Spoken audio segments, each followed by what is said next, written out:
नमस्कार। घड़ी में रात के 9 बज चुके हैं और वक्त हो गया है आपके पसंदीदा बुलेटिन प्राइम टाइम एट 9 का, जहां मिलती है आपको प्रदेश की हर ताज़ा खबर। आप देख रहे हैं बीबीसी राजस्थान और मैं हूं आपके साथ हेमंत पाठक राही। चलिए शुरुआत करते हैं आज की सबसे अहम खबरों के साथ। डालते हैं एक नज़र आज की सुर्खियों पर। पाली में निकाली तिरंगा ट्रैक्टर रैली, जिला कलेक्टर सहित कई अधिकारी हुए शामिल। दौसा में भीषण सड़क हादसा, खाटू श्याम से लौट रहे 11 श्रद्धालुओं की मौत। भीलवाड़ा में जिला कलेक्टर संधू की आमजन से अपील, 79वें स्वतंत्रता दिवस पर दी जिलेवासियों को शुभकामनाएं। भीलवाड़ा में अमर शहीद हेमू कालानी की मूर्ति का हुआ अनावरण, विधानसभा अध्यक्ष वासुदेव देवनानी हुए शामिल।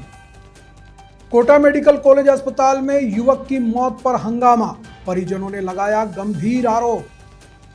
सोशल मीडिया पर रील से खौफ फैलाने वाले गिरफ्तार, उदयपुर जिले की ओगना पुलिस ने की कार्रवाई। उदयपुर में गैंगवार जैसी हत्या, आपसी विवाद में युवक को चाकुओं से गोदा। देशराज गुर्जर हत्याकांड में 8 आरोपियों को आजीवन कारावास, धौलपुर जिले में हुई थी घटना। उदयपुर के गुलाब बाग से चंदन के 12 से ज्यादा पेड़ चोरी। उदयपुर के इस्कॉन मंदिर में 3 दिवसीय जन्माष्टमी महोत्सव 15 से। पाली में भाजपा की विशाल तिरंगा रैली, देशभक्ति के नारों से गूंजा शहर। सीकर में एसीबी की बड़ी कार्रवाई, रिश्वत लेते दलाल और डबल एओ गिरफ्तार, एएन फरार। तो ये थी आज की बड़ी सुर्खियां। अब बढ़ते हैं खबरों की पूरी रिपोर्ट की ओर विस्तार से। पाली में कलेक्टर एनएल मंत्री के मार्गदर्शन में व जिला परिवहन विभाग, पंचायती राज विभाग, नगर निगम के तत्वावधान में सर्किट हाउस से किसानों ने जय जवान जय तिरंगा जय किसान की थीम पर तिरंगा ट्रैक्टर रैली निकाली। रैली के मुख्य अतिथि ग्राम खिवांदी तहसील सुमेरपुर के निवासी शहीद फ्लाइट लेफ्टिनेंट ऋषिराज सिंह के पिता जसवंत सिंह देवाड़ा ने हरी झंडी दिखाई। इस अवसर पर मुख्य अतिथि को माल्यार्पण, साफा व शॉल ओढ़ाकर स्वागत किया गया। इस दौरान जिला कलेक्टर एनएल मंत्री व जिला पुलिस अधीक्षक पूजा आवाना, मुख्य कार्यकारी अधिकारी मुकेश चौधरी, पाली प्रधान मोहिनी देवी, नगर निगम आयुक्त नवीन भारद्वाज समेत अनेक जिला स्तरीय अधिकारीगण मौजूद रहे। सैकड़ों की संख्या में ट्रैक्टर रैली में भारत माता की जय और वंदे मातरम देशभक्ति के नारे लगाए गए। साथ ही देशभक्ति के गीतों से जहां जहां से रैली गुजरी वहां देशभक्ति का जज्बा व माहौल नजर आया। कार्यक्रम में ये रैली सर्किट हाउस से रवाना होकर नया बस स्टैंड, कवाड़ सर्कल, मस्तान बाबा, जिला कलेक्टर कार्यालय, अहिंसा circle, Surajpol, Lodha school, Shivaji circle होते हुए बागड़ कॉलेज में संपन्न हुई। दौसा मनोहरपुर नेशनल हाईवे पर बुधवार सुबह करीब 3:30 बजे एक भीषण सड़क हादसे में 11 श्रद्धालुओं की मौत हो गई। सभी मृतक उत्तर प्रदेश के एटा जिले के रहने वाले थे, जो खाटू श्याम के दर्शन कर वापस लौट रहे थे। यह दर्दनाक हादसा सैंतल थाना क्षेत्र के बापी गांव के पास हुआ, जब श्रद्धालुओं से भरी एक पिकअप सड़क किनारे खड़े एक कंटेनर में जा घुसी। मरने वालों में 7 बच्चे शामिल हैं। सभी एटा के रहने वाले बताए जा रहे हैं। पुलिस के अनुसार पिकअप में 22 से ज़्यादा श्रद्धालु सवार थे। हादसे में मौके पर ही 10 लोगों की मौत हो गई, जबकि एक गंभीर घायल ने जयपुर के सवाई मानसिंह अस्पताल में दम तोड़ा। मृतकों में 7 बच्चे और 4 महिलाएं शामिल हैं। मृतकों की पहचान पूर्वी, प्रियंका, दक्ष, शीला, सीमा, अंशु और सौरभ के रूप में हुई है। 4 अन्य युवकों की पहचान अभी नहीं हो पाई है। हादसे में कई लोग गंभीर रूप से घायल हुए हैं। 4 घायलों का इलाज दौसा के जिला अस्पताल में चल रहा है, जबकि गंभीर रूप से घायल लक्ष्य, नैतिक, रीता, नीलेश कुमारी, प्रियंका, सौरभ, मनोज और एक अन्य को जयपुर के अस्पताल में भर्ती कराया गया है। कृषि मंत्री किरोड़ी लाल मीणा ने घटना स्थल का दौरा कर बताया कि यह क्षेत्र एक ब्लैक स्पॉट है, जो सरकार के संज्ञान में भी है। उन्होंने बताया कि राजस्थान में ऐसे कई और क्षेत्रों को चिन्हित किया गया है। राजस्थान के राज्यपाल हरिभाऊ बागड़े और मुख्यमंत्री भजनलाल शर्मा ने भी इस दुखद हादसे पर गहरा शोक व्यक्त किया है। लोग सवार थे, कहाँ से जा रहे थे, कितनी कैजुअलिटी है, कौन कौन से? ये आज सुबह 3:30 से 3:45 के मध्य जो लालसोट मनोहरपुर हाईवे है, उस पर बापी के समीप एक कंटेनर और जो पिकअप थी उसके बीच में कोई दुर्घटना हुई है। दुर्घटना में अभी तक के जो आंकड़े आए हैं उसके मुताबिक 7 बच्चे और 3 महिलाओं की दुखद मृत्यु हुई है और उसके अतिरिक्त 8 लोग गंभीर घायल थे, उनको SMS हॉस्पिटल जयपुर रेफर किया गया है और जो अन्य 7 लोग हैं उनको यहाँ जिला अस्पताल में दाखिला करवाया गया है और उनका इलाज जारी है। यानी कहाँ के रहने वाले थे? ये अभी जो जानकारी सामने आई उसके मुताबिक एटा उत्तर प्रदेश के रहने वाले थे और खाटू श्याम दर्शन के बाद में वापस लौट रहे थे। कि ये घटना कैसे हुई? घटना की अभी जानकारी जुटाई जा रही है। प्राथमिक जानकारी के मुताबिक कंटेनर में और उसमें जो पिकअप में आपस में कोई टक्कर हुई है, उस टक्कर के बाद ही ये घटना हुई है। भीलवाड़ा जिला कलेक्टर जसमीत सिंह संधू ने आगामी 79वें स्वतंत्रता दिवस पर जिले वासियों को शुभकामनाएं और बधाई दी है। उन्होंने लोगों से हर घर तिरंगा अभियान में शामिल होने की अपील की है। इस अभियान के तहत सरकारी विभागों, जनप्रतिनिधियों, शैक्षणिक संस्थाओं, सामाजिक संगठनों और नागरिकों की सहभागिता सुनिश्चित की जाएगी। यह अभियान 3 चरणों में संचालित किया जाएगा। जिला प्रशासन ने स्वतंत्रता दिवस समारोह को गरिमापूर्ण और अनुशासित ढंग से आयोजित करने के लिए व्यापक तैयारियां की हैं। झंडारोहण, मार्च पास्ट, सांस्कृतिक कार्यक्रम और अन्य गतिविधियों का आयोजन किया जाएगा। जिला कलेक्टर ने सभी विभागों को आपसी समन्वय बनाकर कार्यक्रम को सफल बनाने के निर्देश दिए हैं। लोगों से अपील की गई है कि वे इस राष्ट्रीय पर्व के अवसर पर तिरंगा यात्रा और अन्य कार्यक्रमों में शामिल होकर देशभक्ति का प्रदर्शन करें। नमस्कार सभी जिला वासियों को 79th इंडिपेंडेंस डे की सभी जिले वासियों को हार्दिक अग्रिम बधाइयाँ, अग्रिम शुभकामनाएं। मैं सभी नागरिक वासियों से अनुरोध करता हूं कि इस राष्ट्रीय पर्व को बहुत धूमधाम से मनाएं। अग्रिम सभी लोग मिल के प्लानिंग करके इस त्यौहार में जुड़ना सुनिश्चित करें। मैं सभी से आह्वान करता हूं कि राज्य सरकार के निर्देश अनुसार हर घर तिरंगा अभियान भी ज़िले में मनाया जा रहा है। हर घर तिरंगा अभियान के तहत तिरंगा रैली, तिरंगा कैनवस, तिरंगा सेल्फी, इवन घरों पर अपने तिरंगा फहराने की एक्टिविटीज़ कराई जा रही हैं। सभी नागरिक वासियों से अनुरोध है इस स्वतंत्रता दिवस के अवसर पर ज़रूर हर घर तिरंगा अभियान में अपनी सक्रिय भागीदारी निभाएं। जय हिंद, जय भारत। भीलवाड़ा जिले के शाहपुरा में विधानसभा अध्यक्ष वासुदेव देवनानी ने अमर शहीद हेमू कालानी की मूर्ति का अनावरण किया। इस अवसर पर उन्होंने कहा कि कालानी भारत के सबसे कम उम्र के स्वतंत्रता सेनानियों में से एक थे। उनका साहस और त्याग आज भी देश के युवाओं के लिए प्रेरणा है। यह स्मारक न केवल उनके बलिदान की कहानी कहेगा, बल्कि आने वाली पीढ़ियों को भी राष्ट्रभक्ति का संदेश देगा। शाहपुरा के लिए यह एक ऐतिहासिक और सांस्कृतिक धरोहर साबित होगा। विधानसभा अध्यक्ष देवनानी भीलवाड़ा जिले के 1 दिवसीय दौरे के दौरान शाहपुरा स्थित सिंधी कॉलोनी में अमर शहीद हेमू कालानी के स्मारक व मूर्ति अनावरण समारोह में आमजन को संबोधित कर रहे थे। मूर्ति अनावरण समारोह में महामंडलेश्वर स्वामी हंसराज महाराज के सानिध्य में आयोजित हुआ। यह आयोजन नगर पालिका शाहपुरा सिंधी पंचायत के संयुक्त तत्वावधान में आयोजित किया गया। कोटा शहर के मेडिकल कॉलेज अस्पताल में एक युवक की मौत के बाद परिजनों ने जमकर हंगामा किया। हंगामे को देखते हुए अस्पताल में अतिरिक्त पुलिस बल तैनात करना पड़ा। मृतक युवक के परिजनों ने बताया कि सूरसागर निवासी करण बघेल को फेफड़ों में कफ जमने की शिकायत के बाद अस्पताल में भर्ती कराया गया था। परिजनों का आरोप है कि देर रात जब करण की तबीयत बिगड़ने लगी तो उन्होंने ड्यूटी पर मौजूद डॉक्टरों और मेडिकल स्टाफ से कई बार गुहार लगाई, लेकिन किसी ने उनकी बात पर ध्यान नहीं दिया। इस लापरवाही से गुस्साए परिजनों और दोस्तों ने अस्पताल में हंगामा शुरू कर दिया। सूचना मिलते ही पुलिस जाब्ता और RAC की बटालियन मौके पर पहुंची। परिजनों ने पुलिस को लिखित शिकायत देकर डॉक्टरों और अस्पताल प्रशासन पर लापरवाही का आरोप लगाया है। ये कल पवन बघेल नाम के युवक को यहाँ हॉस्पिटल में एडमिट कराया गया था। तो इसकी करण है शायद, करण बघेल नाम पड़ना मामला है। ये करण बघेल नाम के व्यक्ति को कल हॉस्पिटल में एडमिट कराया गया था। रात को इसकी डेथ हो गई थी, किसी बीमारी की वजह से ऐसा सामने आया। लेकिन परिजनों का आरोप है कि जो डॉक्टर्स थे यहाँ पे और जो अटेंडेंट थे उन्होंने अटेंडेंट नहीं किया, उन्होंने लापरवाही की, ध्यान नहीं दिया और शायद ध्यान देते तो जान बच सकती थी, ऐसा इनका मानना है।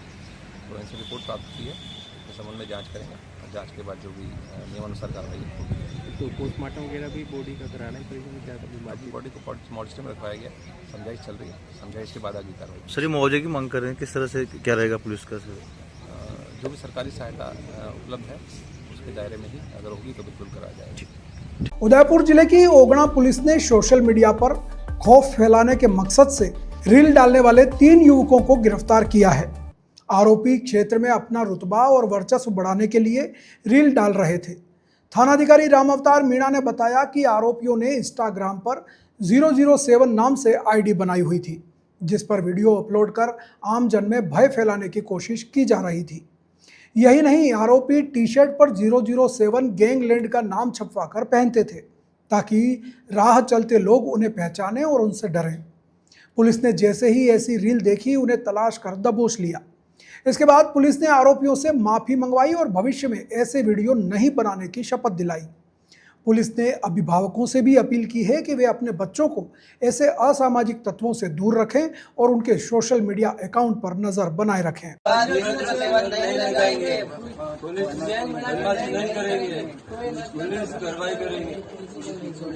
पुलिस किसी को छोड़ती नहीं, हम भी नहीं करेंगे। उदयपुर के पटिया थाना क्षेत्र में आपसी रंजिश के चलते एक युवक की बेरहमी से हत्या कर दी गई। धारदार चाकुओं से ताबड़तोड़ हमला कर युवक को मौत के घाट उतारा गया। इस घटना के बाद मृतक के परिजनों ने थाने के बाहर हंगामा कर आरोपियों की तत्काल गिरफ्तारी की मांग की है। पुलिस के अनुसार मृतक की पहचान नवीन बघोरा के रूप में हुई है। बीती रात जब नवीन अपने एक साथी के साथ जंगल की तरफ जा रहा था, तभी कुछ हमलावरों ने उसकी गाड़ी रोक ली। इसके बाद बदमाशों ने नवीन पर चाकुओं से हमला कर दिया। हमलावरों ने उसके सीने और सिर पर कई वार किए, जिससे मौके पर ही उसकी मौत हो गई। परिजनों ने 8 लोगों के खिलाफ रिपोर्ट दर्ज कराई है। इस जघन्य हत्याकांड के बाद मृतक के परिजनों ने 8 लोगों के खिलाफ नामजद रिपोर्ट दर्ज कराई है। घटना के बाद से ही क्षेत्र में तनाव का माहौल है। बड़ी संख्या में परिजन और ग्रामीण मुर्दा घर के बाहर जमा हो गए और हंगामा करने लगे। पुलिस ने परिजनों को शांत करने का प्रयास किया और आरोपियों की तलाश के लिए टीमें गठित कर दी हैं। पुलिस का कहना है कि यह हत्या आपसी विवाद के चलते हुई है और सभी आरोपियों को जल्द ही गिरफ्तार कर लिया जाएगा। मामले की गंभीरता को देखते हुए पुलिस जांच में जुट गई है। धौलपुर जिले के बाड़ी स्थित अपर जिला एवं सत्र न्यायाधीश कोर्ट ने बहुचर्चित हत्याकांड मामले में अहम फैसला सुनाया है। कोर्ट ने कंचनपुर थाना क्षेत्र के अतिराजपुरा गांव में हुए देशराज गुर्जर हत्याकांड के 8 दोषियों को आजीवन कारावास की सजा सुनाई है। इसके साथ ही कोर्ट ने प्रत्येक दोषी पर 50,000 रुपये का जुर्माना भी लगाया है। यह घटना 3 जनवरी 2019 की है। अतिराजपुरा गांव निवासी देशराज गुर्जर अपने भाई देवेंद्र और सोनू के साथ रात में बाड़ी से घर लौट रहा था। गांव के पास 1 दर्जन से अधिक लोगों ने उन्हें घेर लिया और उन पर हमला कर दिया। इस हमले में देशराज गुर्जर को गोली लगी, जिससे उसकी मौके पर ही मौत हो गई।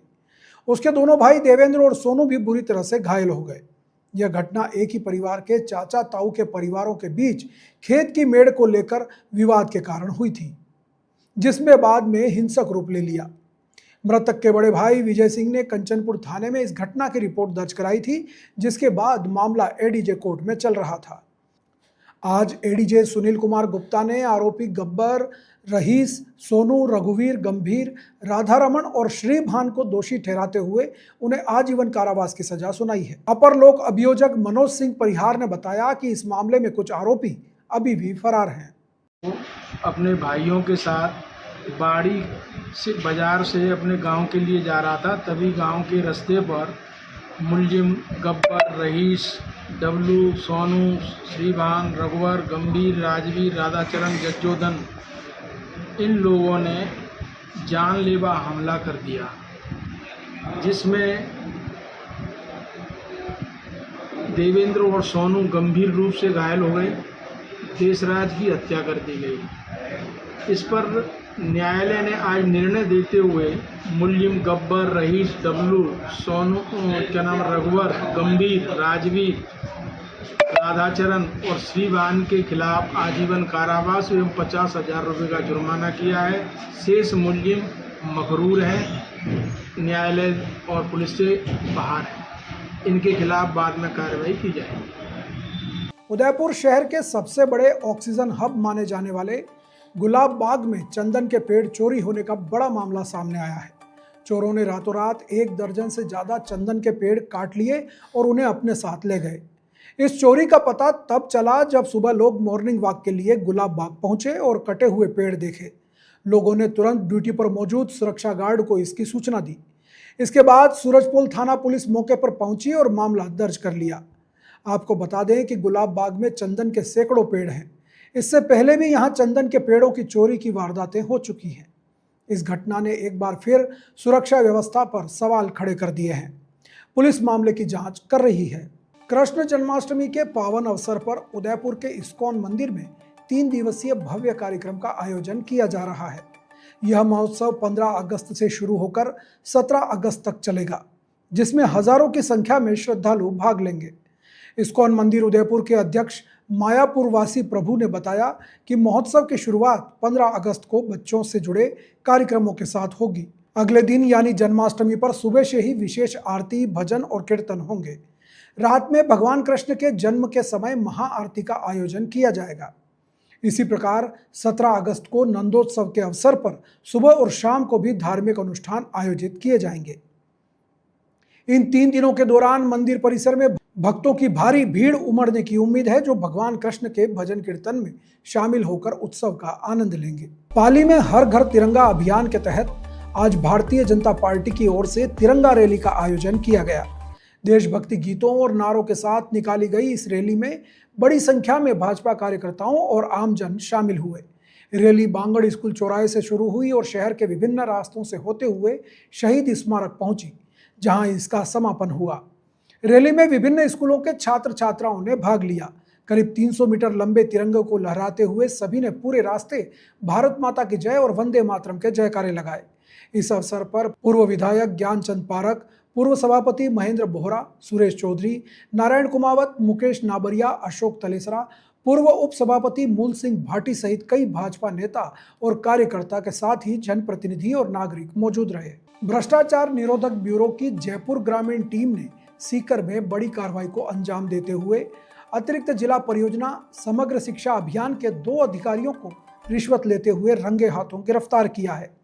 हालांकि मुख्य आरोपी सहायक अभियंता खुमाराम मौके से फरार होने में कामयाब रहा, जिसकी तलाश की जा रही है। जयपुर ग्रामीण एसीबी के एडिशनल एसपी सुनील सिहाग ने बताया कि परिवादी ने शिकायत दर्ज कराई थी कि उसकी फर्म ने सीकर के देवास गांव में राजकीय उच्च माध्यमिक विद्यालय में कमरों का निर्माण कराया था। इस काम की 27 लाख रुपए की राशि बकाया थी और उसे पास करने के लिए एएन खुमाराम 60,000 रुपये और AA रामचंद्र 45,000 रुपये की रिश्वत की मांग कर रहे थे। शिकायत का सत्यापन करने के बाद एसीबी टीम ने आज कार्रवाई को अंजाम दिया। टीम ने एएन खुमाराम के दलाल कमल कुमार कुमावत को 60,000 रुपये और कार्यालय के AA रामचंद्र को 40,000 रुपये की रिश्वत लेते हुए रंगे हाथ गिरफ्तार कर लिया। एसीबी की कार्रवाई की भनक लगते ही एएन खुमाराम मौके से फरार हो गया। एसीबी की टीम अब उसकी तलाश कर रही है। गिरफ्तार किया गया दलाल कमल कुमार कुमावत सीकर में ई मित्र सेंटर चलाता है और विभाग से जुड़े ऑनलाइन टेंडर जैसे काम भी करता है, जिसके चलते वह एएन और अन्य अधिकारियों के संपर्क में था। इस पूरी कार्रवाई को एडिशनल एसपी सुनील सिहाग और सीआई राजकुमार शर्मा ने डीआईजी राजेश सिंह के नेतृत्व में निर्देशन में अंजाम दिया। क्या शिकायत थी और क्या कार्रवाई किसको ट्रैक किया, कितने रुपये राशि के साथ? कुछ दिनों पहले परिवार के द्वारा शिकायत दी गई। उसके द्वारा जो निर्माण कार्य किया गया विद्यालयों में, उसके एवज में अतिरिक्त शिक्षा परियोजना समग्र शिक्षा अभियान के एएन और AA उसके द्वारा कुछ राशि की डिमांड कर रहे हैं और वो जो राशि है उनके वैध काम के लिए नहीं देना चाहते। ये शिकायत प्राप्त हुई। इसके बाद में डिमांड वेरिफिकेशन किया गया और 5 दिनांक को ट्रैप का आयोजन किया गया, जिसमें एएन के दलाल को कमल कुमावत को 60,000 रुपये की रिश्वत देते हुए और AA और रामचंद्र को 40,000 रुपये की रिश्वत देते हुए रंगे हाथ को गिरफ्तार किया, ट्रैप किया गया। और जो एएन कुमाराम वो अभी फरार चल रहे हैं, उनके लिए पकड़ने के प्रयास किए जा रहे हैं और अग्रिम कार्रवाई की जा रही है। तो ये थी आज की बड़ी खबरें। राज्य की हर छोटी बड़ी हलचल को जानने के लिए जुड़िए हमारे साथ हर रात 9 बजे BBC राजस्थान प्राइम टाइम 8-9 पर। अगर आप भी अपने क्षेत्र, संस्था, समाज या संगठन की खबरें हमारे साथ साझा करना चाहते हैं तो हमसे संपर्क करें 9414102499 पर। और राजस्थान की हर ताज़ा जानकारी के लिए फॉलो करें और सब्सक्राइब करें हमारे इंस्टाग्राम व यूट्यूब चैनल BBC राजस्थान को। नमस्कार।